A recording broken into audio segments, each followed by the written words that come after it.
ఓం మహాగణాధిపతయే నమః. ఓం గురుభ్యో నమః. ఓం శ్రీమాత్రే నమః.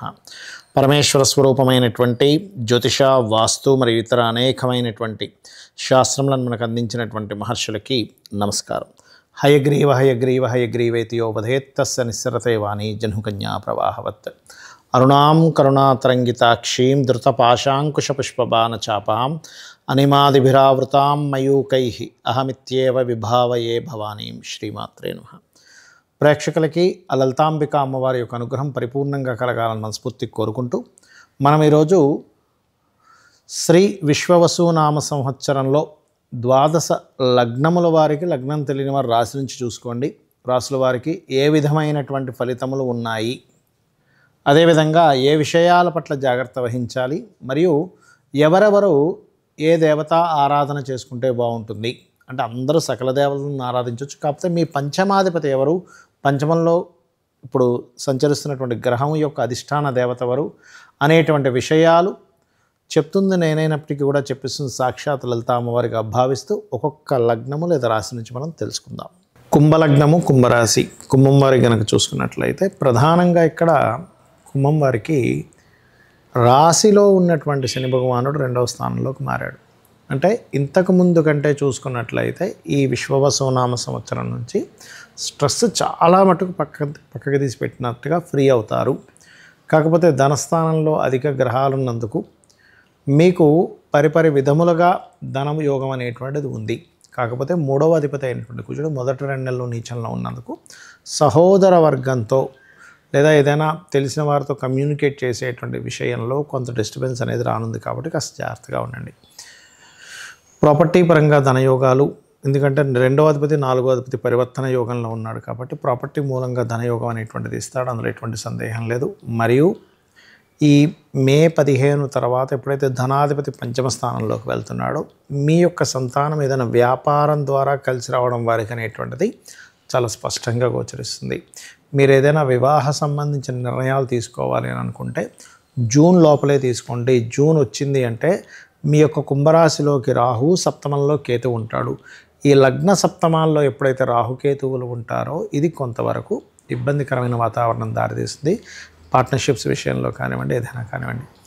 అలాగే మరొక విషయం ఏంటంటే గమనించుకున్నట్లయితే ఇక్కడ ఈ లాభాధిపతి అయినటువంటి గురువు ఎప్పుడైతే మీకు 4వ స్థానంలో ఉన్నాడో భూమి మూలంగా లాభాలు వస్తాయని మనం చెప్పుకున్నాము. మరియు తండ్రికి సంబంధించినటువంటివి ఏవైతే కొన్ని గవర్నమెంట్ రిలేటెడ్ వాటిలో ఆగిపోయి ఉన్నాయో అవకాశం ముందుకు కదలడం కానివ్వండి, మరియు టీచింగ్ లైన్స్, బ్యాంకింగ్ లైన్స్లో ఉండేటువంటి వారికి కొత్త ఉద్యోగ అవకాశాలు రావడం కానివ్వండి. అందులో ముఖ్యంగా ఈ దశమాధిపతి నీచంలో ఉన్నప్పుడు సహజంగా ఉద్యోగ సంబంధించిన విషయంలో గొడవలు లేనట్లయితే కాస్త సహోదర వర్గంతో ఇందాక మనం చెప్పుకున్నట్టు గొడవలు ఉంటాయి. కానీ ఎప్పుడైతే చంద్రుడు మేషరాశిలోని, కర్కాటకంలోని, తులలోని, మకర కుంభరాశుల్లో సంచరించేటప్పుడు అంటే మీరు క్యాలెండర్ తీసుకున్నట్లయితే అశ్విని, భరణి, కృత్తిక 1వ పాదంలో చంద్రుడు సంచరించేటప్పుడు, లేదా పునర్వసు 4వ పాదము, పుష్యమి, ఆశ్లేష నక్షత్రాల్లో చంద్రుడు సంచరించేటప్పుడు, లేనట్లయితే చిత్తా 3, 4 పాదాలు, స్వాతి, విశాఖ 1, 2, 3 పాదాల్లో చంద్రుడు సంచరించేటప్పుడు, లేదా ఉత్తరాషాఢ 2, 3, 4 పాదాలు, శ్రవణము, ధనిష్ట 4 పాదాలు, మరియు శతభిషము, పూర్వాభాద్ర నక్షత్రాల్లో చంద్రుడు సంచరించేటప్పుడు అంటే మకర కుంభాల్లో చంద్రుడు సంచరించేటప్పుడు మీకు ఉద్యోగ సంబంధించిన విషయంలో అనుకోకుండా ఆకస్మికంగా కలిసి రావడం జరుగుతుంది. ఎందుకంటే ఈ యొక్క 6వ స్థానంలో మనకి డైలీ లైఫ్, వృత్తి స్థానాన్ని కూడా 6వ స్థానంగా తీసుకుంటారు. దశమానికి కోణ స్థానం అయినందుకు ఆ స్థానంలో సంచరించేటప్పుడు ఉద్యోగం లేని వ్యక్తి కూడా ఆ యొక్క సమయాల్లో ఆ డేట్లో కనుక ప్రయత్నం చేసినట్లయితే ఖచ్చితంగా వాళ్ళకి కలిసి రావడం జరుగుతుంది. అదేవిధంగా మీరు ఎక్కువగా ఆరాధించవలసిన దేవతా స్వరూపం విష్ణువుని ఎక్కువగా ఆరాధించండి. ఫ్రెండ్స్ ద్వారా కొంతవరకు సహకారం లభిస్తుంది. సంతానం కోసం చేసే ప్రయత్నాలు కూడా ఫలిస్తాయి.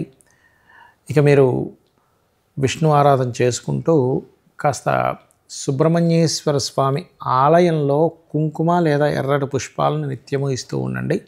అన్ని విధాలా మీకు బాగుంటుంది. ఇక చాలామందికి జాతకం తెలియదు, అంటే వాళ్ళ లగ్నం కానీ రాశి కానీ ఏమీ తెలియదు, కానీ గ్రహాలు మారుతున్నాయి అంటున్నారు, ఏం చేయాలో అర్థం కాదు. ఒక్క విషయం గుర్తుపెట్టుకోండి, మీ జాతక చక్రం ఎలా ఉన్నా కూడా మీరు కొన్ని విషయాలు కనుక మీరు పాటించగలిగితే ఖచ్చితంగా 100% బాగుంటుంది. ఏమిటవి? నిత్య దీపారాధన ఉదయము సాయంత్రం ఇంట్లో దీపం పెట్టడం, పంచోపచార పూజ చేసుకోవడం. మీ గ్రహాలు ఎలాగున్నా సరే అనుకూలిస్తాయి, గుర్తుపెట్టుకోండి. రెండవది, మీకు దగ్గరలో అతి సమీపంలో ఏ ఆలయం అయితే ఉందో ఆలయానికి వెళ్ళడం. గోశాలకు కనీసం శని ఆదివారాల్లో ఏదైనా ఒకరోజు వెళ్ళి పిడికెడు బెల్లము, గోధుమ రవ్వ అటువంటివి ఏమైనా తినిపించడం, అక్కడ కొంత సేవ చేయడం చేయండి. మరి ఎక్కువ ఇబ్బందులు ఉన్నాయండి, మాకు మాట్లాడితే గొడవలు అయిపోతున్నాయి అనుకునేటువంటి వారు గోవులకి క్యారెట్స్, బెల్లము కనుక తినిపించినట్లయితే అన్ని విధాలా బాగుంటుంది. అలాగే మరొక విషయం ఏంటంటే, వీటితో పాటు దేవతారాధనతో పాటు పితృదేవతారాధన అమావాస్య నాడు ప్రత్యేకంగా మీరు స్వయంపాకం ఇవ్వడము, కాస్త చలివేంద్రాలు లాంటివి, ఈ ఎండాకాలం ఉంది కాబట్టి చలివేంద్రాలు లాంటివి అక్కడ ఏదైనా మీరు సేవ చేయడము, లేదా పక్షులకి కాస్త నీరు తాగేలాగా ఏర్పాటు కనుక చేసినట్లయితే తద్వారా కూడా పితృదేవతల అనుగ్రహం కలుగుతుంది అనేటువంటి శాస్త్రాల్లో ఉంది. ఇక చాలామందికి ఏమి జరిగినా సరే ఏలినాడ్సని, కాలసర్పదోషం ఇవే అనుకుంటారు. అవి కాదండి. జన్మజాతకంలో అసలు లగ్నం ఏమిటి, లగ్నాన్ని బట్టే మనిషి యొక్క జీవితం ఉంటుంది. అదేవిధంగా ధనాధిపతి ఎవరు, ఏ మార్గంలో ధనం ఉంది అనేటువంటి ధనస్థానాన్ని బట్టి చూసుకోవాలి. చేసే ప్రయత్నం ఎందుకు ఇబ్బంది అవుతుంది, మూడో స్థానం ఎలా ఉంది. ఒక ప్రాపర్టీ కొనుక్కున్నప్పుడు నాకు ఎందుకు ఇబ్బంది వస్తుందంటే వాస్తుదోషం ఏదైనా ఉందా, లేకపోతే కొనుక్కోకూడని సమయంలో కొనుక్కున్నామా, లేనట్లయితే 4వ అధిపతి ఇంకా యాక్టివ్ అవ్వకముందు డియాక్టివ్లో ఉన్నప్పుడు కొనుక్కున్నామా. అసలు కొంతమందికి ఏంటంటే వాళ్ళ జన్మజాతకంలో వాళ్ళ ప్రాపర్టీ కొనుక్కోకూడని యోగాలు ఉంటాయి. అలాంటప్పుడు వాళ్ళ జీవిత భాగస్వామి పేరు మీద కానీ సంతానం పేరు మీద కానీ కొనుక్కోవాలి. అదేవిధంగా వివాహ సమయం అనేటువంటిది ఉంటుంది, ఏ సంవత్సరంలో చేసుకుంటే మంచిది అది చూసుకోకుండా వివాహ సమయం రానప్పుడు ప్రయత్నాలు చేస్తుంటాయి. ఇటువంటివి చెక్ చేసుకోవాలి.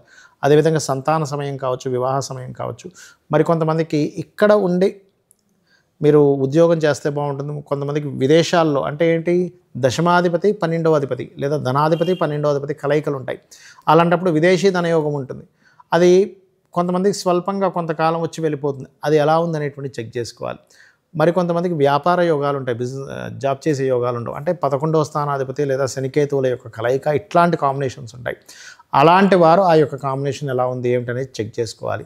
ఈ రకంగా అసలు యోగాలు ఏమున్నాయి, అవయోగాలు ఏమున్నాయి, మహాదశ ఏం నడుస్తుంది, అంతర్దశ ఏం నడుస్తుంది, గోచారంలో ఉండేటువంటి గ్రహాలు వాటికి సపోర్ట్ చేస్తున్నాయి, అపోజ్ చేస్తున్నాయి, ఇవి చూసుకోవాలి. కానీ ఎంతసేపు ఏలినాటి శని వచ్చేసింది కాబట్టి నాకేమి పనికిరాదు కాబట్టి నేనేమి చేయకూడదు, ఇవి కాదు, గుర్తుపెట్టుకోండి. ఎందుకంటే శాస్త్రంలో ఎక్కడా కూడా ఒక్కరినైనా చూపించమనండి. ఏమంటే ఏలినాటి శని వచ్చినప్పుడు మనిషి ఎందుకు పనికి రాకుండా పోతాడు, లేదా కాలసర్ప దోషం వచ్చినప్పుడు ఎందుకు పనికి రాకుండా పోతాడు అని ఎక్కడా లేదు. కాలసర్ప దోషాన్ని కాలానికి అప్లై చేయమని చెప్పారు, జన్మజాతకానికి అప్లై చేయమని చెప్పలేదు. అంటే ఏమిటి, పలానా దగ్గర సునామీలు వస్తాయి, లేదా కరోనా లాంటివి వస్తాయి, లేనట్లయితే భారీ వర్షపాతాలు వస్తాయి, యుద్ధాలు వస్తాయని చెప్పడానికి చెప్పారు. ఎందుకంటే 140 మంది ప్రెసిడెంట్లకి కాలసర్ప దోషం ఉంది. మన వాళ్ళందరూ ప్రెసిడెంట్లు అట్లా అయ్యారు. మన మెగాస్టార్ చిరంజీవి గారికి కూడా కాలసర్ప దోషం ఉంది. కాబట్టి ఏంటంటే వీటిని పెట్టుకొని మూఢత్వంగా ఉండకండి. శాస్త్రం ఏం చెప్పింది, గ్రహం ఏం చెప్తుంది, గ్రహం ఎలా ఉంది, మీకు ఎందులో యోగం ఉంది, ఎందులో అవయోగం ఉందో తెలుసుకొని వెళ్ళడమే జ్యోతిష్ శాస్త్రం.